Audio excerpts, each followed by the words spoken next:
दोस्तों जरा सोचिए कि आप करोड़ों की चोरी करें और पुलिस को ये बात पता चल जाए, लेकिन फिर भी पुलिस आपका कुछ नहीं कर सकती और आप अमीर होकर आजाद घूम रहे हैं। ये कहानी ऐसे ही चोरी की है। ये एक सच्ची कहानी है जिसमें अर्जेंटीना के 5 लोगों ने इस देश के इतिहास की सबसे बड़ी चोरी की थी, और वो भी दिन दहाड़े, सबके सामने, पुलिस के सामने। और इस चोरी के दौरान एक भी इंसान को खरोच तक नहीं आई थी। फिल्म की शुरुआत में हम देखते हैं फर्नांडो को, जो कि एक पेंटर और जूडो इंस्ट्रक्टर है। हालांकि वो अपने रूटीन लाइफ से बोर हो चुका है। एक रात जब फर्नांडो अपना काम खत्म करके घर लौट रहा था तो वो जॉइंट पीने के लिए रुकता है, लेकिन तभी एक कार पानी उड़ाकर उसके जॉइंट को बुझा देती है। वो जॉइंट को बहते हुए पानी में फेंक देता है। उसका जॉइंट पानी के साथ आहिस्ता आहिस्ता आगे बढ़कर नजदीक के गटर में गिर जाता है। फर्नांडो उसका पीछा करता है और देखता है कि ये गटर बैंक ऑफ रियो के सामने है, और वो गटर का पीछा करते हुए एक पुल के पास पहुंचता है जहां नाला खत्म हो जाता है। फिर फर्नांडो नाले के बड़े से पाइप में जाता है और अचानक उसके दिमाग में एक खतरनाक आइडिया आता है। अगले दिन फर्नांडो अपने सिविल इंजीनियर दोस्त सेबेस्टियन से मिलने के लिए जाता है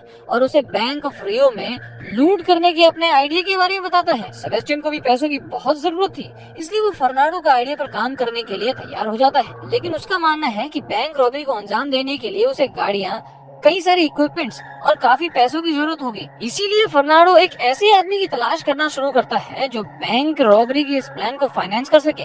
फर्नांडो का एक और दोस्त देवाजो उसे फाइनेंस के लिए मारियो के पास भेजता है। मारियो, जो कि छोटी मोटी चोरी करने में उस्ताद है। अगले दिन फर्नांडो मारियो से मिलता है और उसे अपने प्लान के बारे में बताता है। प्लान सुनने के बाद मारियो थोड़ा सा कंफ्यूज होता है। तभी फर्नांडो उसे कहता है कि अगर ये प्लान सक्सेस हो गया तो फिर उसे कभी चोरी करने की जरूरत ही नहीं पड़ेगी। ये सुनकर मारियो भी इसके प्लान में शामिल हो जाता है। फिर फर्नांडो और मारियो लोकेशन पर जाते हैं। फर्नांडो बैंक ऑफ रियो के सामने वाले गटर में एक मेजरमेंट टेप डालता है, जिसके बाद वो दोनों नाले के अंदर जाकर टेप का निचला हिस्सा देखते हैं।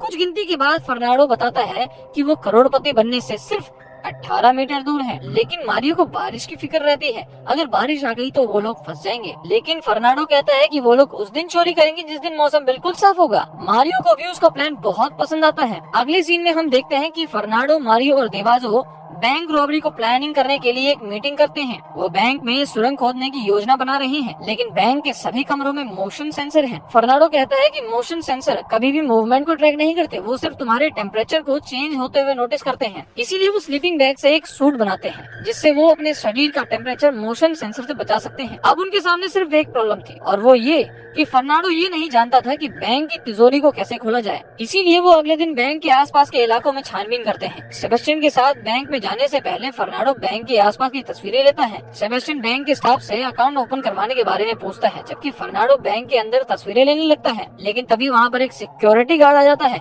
और उसे ऐसा करते हुए देख लेता है और उससे पूछताछ करने के लिए उसे बेसमेंट में लेकर जाता है। लेकिन ये सब फर्नांडो की प्लानिंग का हिस्सा ही था, क्योंकि उसे सेफ्टी डिपॉजिट वॉल को नजदीक से देखना था। सिक्योरिटी गार्ड्स फर्नांडो की हर सामान की जांच करते हैं, लेकिन उन्हें कुछ भी नहीं मिलता। इसीलिए फर्नांडो को वहां से जाने दिया जाता है। बाद में पता चलता है कि फर्नांडो ने कैमरे में से मेमोरी कार्ड ही निकाल दिया था। फिर फर्नांडो और सेबेस्टियन तस्वीरें और उन्होंने जो कुछ देखा उसे याद करके बैंक का पूरा प्लान बनाते हैं। फर्नांडो उस कमरे से घुसने का प्लान बनाता है जिसमें उसको रखा गया था। अब उन्हें बस बैंक और नाले के बीच का फासला पता लगाना था। इसीलिए वो गटर के ढक्कन और बैंक का अंतर नापने के लिए साइकिल का इस्तेमाल करते हैं। टायर पर मार्क करके टायर कितनी बार घुमा इसकी गिनती करके उन्हें ये पता चल जाता है। अगले दिन फर्नांडो अपनी ज्योमेट्री नॉलेज का उपयोग करके उस एंगल का पता लगाता है जहाँ से उसे सुरंग खोदनी होगी।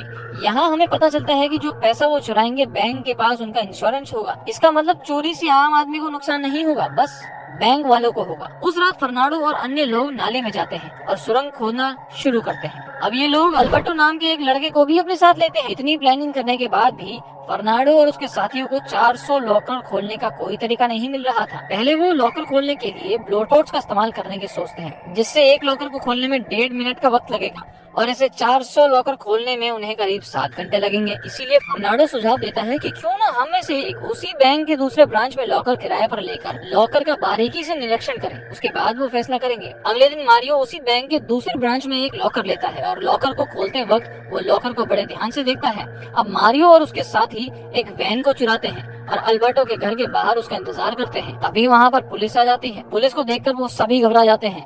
उन्हें लगता है कि वो लोग पकड़े गए हैं। तभी वहाँ पर अल्बर्टो और उसकी पत्नी आते हैं और पुलिस ऑफिसर को बताते हैं कि वो सब उनके दोस्त हैं। इसके बाद रात को सुरंग खोदने का काम शुरू होता है। एक रात सुरंग खोदते वक्त ड्रिल टूट जाती है, इसीलिए अब उन्हें नया ड्रिल खरीदना होगा। ये देखकर मारियो को बहुत गुस्सा आ जाता है क्योंकि वो पहले से ही इस प्लानिंग में काफी पैसा खर्च कर चुका है और जब तक बैंक के सेफ डिपॉजिट वॉल्ट को खोलने का तरीका नहीं मिल जाता वो पैसा खर्च करने से मना करके वहाँ से चला जाता है। उस रात फर्नांडो अपनी गर्लफ्रेंड से मिलने के लिए जाता है। वो रात को तारों को देखता है, तभी फर्नांडो के दिमाग में एक आइडिया आता है और वो तुरंत मारियो के घर जाता है। फर्नांडो उसे बताता है कि उसे प्रॉब्लम का हल मिल गया है। वो बताता है कि बैंक खुले होने के समय सेफ्टी प्रोटोकॉल्स कुछ अलग होते हैं और बैंक बंद होने के बाद सेफ्टी प्रोटोकॉल्स बदल दिए जाते हैं। सामने से चोरी रोकने के लिए अलग सिक्योरिटी है और सुराग से होने वाली चोरी का भी अलग सिक्योरिटी है, लेकिन जब ये दोनों चोरी एक साथ हो जाए तो उसे रोकने का कोई उपाय नहीं है। फर्नांडो कहता है कि वो बैंक के वर्किंग टाइम के दौरान मेन गेट से एंटर होंगे क्योंकि उस वक्त सेफ डिपॉजिट के वॉल्ट भी खुले होंगे और वो भी बिना किसी अलार्म और मोशन सेंसर के। पुलिस को ऐसा लगेगा कि वो छोटे मोटे चोर हैं और सिर्फ कैश लूटने आए हैं। फर्नांडो इस तरीके से प्लान बताता है ताकि सबको यही लगे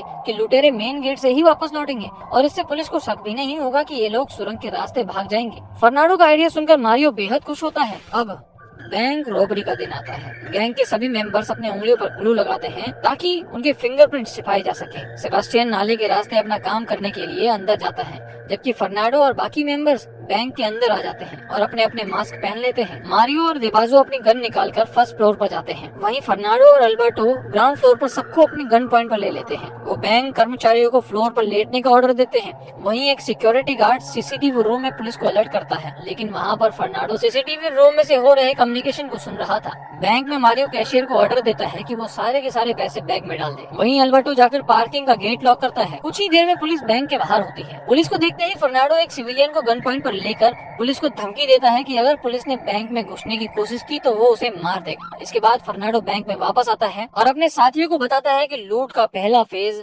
समाप्त हो चुका है। अब फेज 2 में मारियो एक औरत को गन पॉइंट पर लेकर सीसीटीवी गार्ड को सरेंडर करने के लिए कहता है। मारियो उस गार्ड की गन और मोबाइल लेकर उसे बाहर भेज देता है। इसके बाद फेज 3 में बैंक के सभी कैमरा बंद कर देते हैं। फर्नांडो लॉकर रूम में जाता है और कैबिनेट हटाता है। फर्नांडो फेज 4 कहता है और उस दीवार की दूसरी तरफ से सेबेस्टियन दीवार तोड़ना शुरू कर देता है और बैंक के अंदर आ जाता है। फिर फेज 5 में वो दोनों अपनी कार से कुछ इक्विपमेंट लेकर लॉकर रूम में आते हैं और उस मशीन को असेंबल करना शुरू करते हैं। दोस्तों, ये एक कैनन पावर मशीन है जो सिर्फ 7 सेकंड में लॉकर तोड़ सकती है। अब हर कोई अपनी घड़ी में टाइमर सेट करता है। सेबेस्टियन और फर्नांडो लॉकर तोड़ना शुरू करते हैं। इसी बीच पुलिस, मीडिया और बंधकों के रिलेटिव बैंक के बाहर इकट्ठा होने लगते हैं। पुलिस कैप्टन सिक्योरिटी गार्ड से बात करते हैं और बैंक के अंदर की स्थिति के बारे में पता लगाते हैं। वहीं बैंक में लॉकर तोड़ने का काम पूरे जोश में जारी है। अचानक छत पर उन्हें पुलिस टीम की आवाज सुनाई देती है। वहीं मारियो के पास जो सिक्योरिटी गार्ड फोन होता है उस पर पुलिस कैप्टन का कॉल आता है। मारियो कैप्टन से बात करता है और बैंक की छत पर पुलिस कर्मियों को हटाने के लिए कहता है, नहीं तो वो बंधकों को मार देगा। कैप्टन को बात माननी पड़ती है, लेकिन पुलिस कैप्टन चुपके से 2 स्नाइपर को दूसरी बिल्डिंग की छत पर भेज देता है। फिर हमें फ्लैशबैक दिखाया जाता है। दरअसल फर्नांडो ने इस बारे में पहले ही सोच रखा था कि पुलिस उन्हें घेर लेगी और लॉकर तोड़ने तक उन्हें कोई ऐसा चाहिए जो पुलिस को भटका सके। इसीलिए फर्नांडो मारियो को उसकी ट्रेनिंग लेने के लिए कहता है। इसी वजह से मारियो पुलिस वालों से काफी कॉन्फिडेंट के साथ बात कर पाता है। अब कैप्टन मारियो से पूछता है कि उसकी डिमांड क्या है। मारियो कहता है कि वो डिस्ट्रिक्ट अटॉर्नी से बात करना चाहता है। कैप्टन उसकी डिमांड मानने को तैयार हो जाता है और 1 घंटे का वक्त मांगता है। इसी बीच फर्नांडो और सेबेस्टियन ने काफी लॉकर तोड़ दिए हैं, जिसमें ढेर सारा कैश और कई किलो गोल्ड ज्वेलरी है। बैंक के बाहर पुलिस अपनी स्ट्रेटेजी बनाती है। पुलिसकर्मी देखते हैं कि बैंक में एंटर होने के केवल 2 रास्ते हैं, एक मेन गेट और दूसरा पार्किंग एरिया से। पुलिस का ये भी मानना है कि यहाँ पर एक छोटी सी लूट को अंजाम दिया जा रहा है। पुलिस कैप्टन फिर से मारियो को फोन करती है और उसे सरेंडर करने के लिए कहती है। कैप्टन उन्हें वकील देने की पेशकश भी करती है। जवाब में मारियो ये कहता है कि वो अपने साथियों से डिस्कस करके इसका जवाब देगा। इसी दौरान फर्नांडो और भी लॉकर तोड़ता है। वहीं पुलिस बाहर लाचार खड़ी है और यहाँ पर एक बूढ़ी महिला का फोन बजता है और पता चलता है कि उसका आज जन्मदिन है।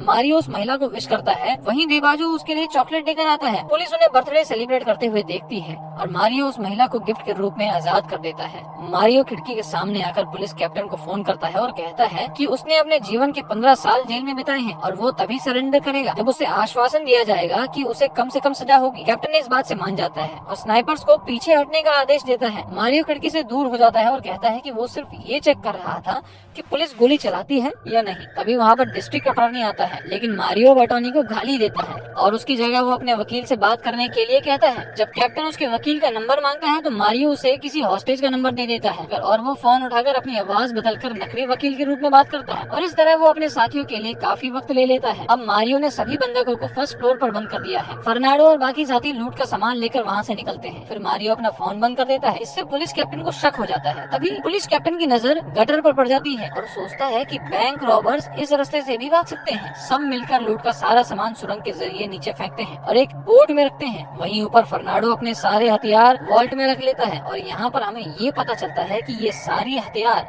नकली हैं। फर्नांडो कभी भी किसी नागरिक को चोट पहुंचाना नहीं चाहता था और पुलिस को ये बात पता चले इसलिए उसने अपने सारे हथियार वहीं छोड़ दिए थे। बैंक से सब निकल जाते हैं और उनके जाते ही बंधक अपने फोन उठाते हैं और अपने रिश्तेदारों को बताते हैं कि चोर यहाँ से जा चुके हैं। ये जानकर पुलिस कैप्टन एक टीम नाले में भेजता है जबकि दूसरी टीम सामने बैंक से एंटर होती है। फर्नांडो और मारियो सुरंग के सभी सबूतों को वहाँ से मिटाते हैं और बाकी साथियों के साथ बोट में सवार हो जाते हैं। यहाँ हमें ये पता चलता है कि फर्नांडो ये जानता था कि पुलिस को नाले के बारे में मालूम पड़ जाएगा, इसीलिए वो नाले में एक छोटा सा डैम बनाते हैं ताकि पानी का लेवल बढ़ जाए, जिससे वो मोटर बोट को दूसरी दिशा में ले जा सके। पुलिस कैप्टन बैंक के अंदर आता है जहाँ पर वो सुरंग का रास्ता देखते हैं जहाँ पर एक बम होता है। हालांकि उन्हें तुरंत पता चल जाता है कि वो बम और हथियार नकली हैं, लेकिन तब तक काफी देर हो चुकी होती है क्योंकि फर्नांडो और उसके साथी वहाँ से निकल चुके हैं। वो अपनी एग्जिट पॉइंट पर पहुँच चुके हैं जहाँ पर उनकी वैन रहती है। वो सब नाले से सीधा वैन के अंदर जाते हैं। सबके ऊपर आने के बाद सेबेस्टियन पूरे माल को ऊपर भेजता है। इस तरह वो सब आसानी से वहाँ से निकल जाते हैं। फिर हमें बैंक दिखाया जाता है जो कि उस जगह से कितना दूर है। वहाँ से निकलने के बाद लूट में इस्तेमाल होने वाले सारे सामान को ये लोग जला देते हैं। फिर वो अल्बर्टो के घर जाते हैं और लूट का सारा सामान आपस में बांट लेते हैं। दोस्तों, इस बैंक की रॉबरी को कुछ महीने बीत जाते हैं और सभी लूट के पैसों से आराम की जिंदगी जी रहे होते हैं।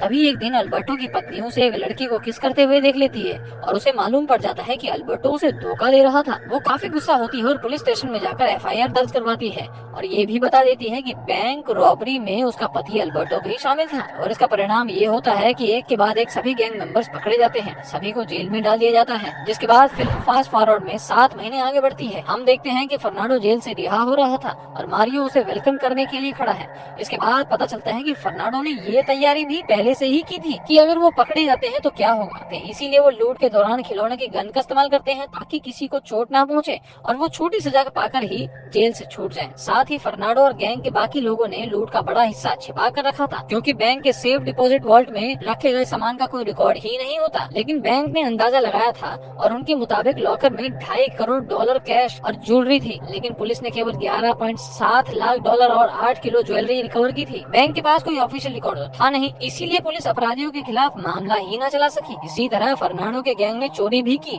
और उसकी सजा भी पूरी कर ली, लेकिन उसके बाद भी वो अमीर बन गए। ना ही उन्हें कानून का डर था और ना ही पुलिस का डर था, ना ही उन्हें किसी से छुपने की जरूरत थी क्योंकि उन्होंने अपनी सजा भी पूरी कर ली थी। तो ये था फर्नांडो का मास्टर प्लान। चोरी भी हो गई और सजा भी खत्म हो गई और उसके बाद भी वो लोग बहुत अमीर हो गए। ये फिल्म एक सच्ची कहानी पर आधारित है, इसीलिए फिल्म के अंत में हम बैंक रॉबरी के असली दृश्य देखते हैं और इसी के साथ ये फिल्म समाप्त हो जाती है। दोस्तों, जाने से